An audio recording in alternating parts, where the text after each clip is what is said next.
शेख मोहतरम तुमसे बात कर लेते हैं, इसलिए तुम्हारा लिहाज कर रहे हैं हम।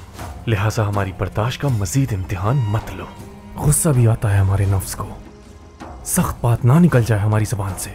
तो आइंदा से आकिल हो तो आकिलों जैसे और दीवाने हो तो दीवाने बनकर रहो।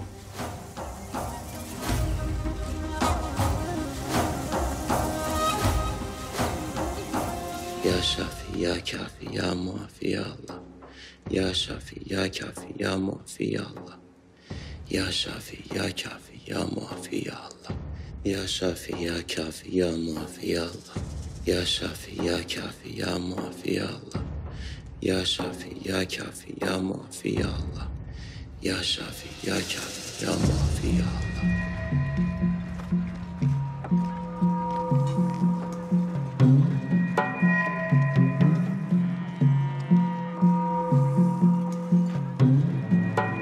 शेख मोहतरम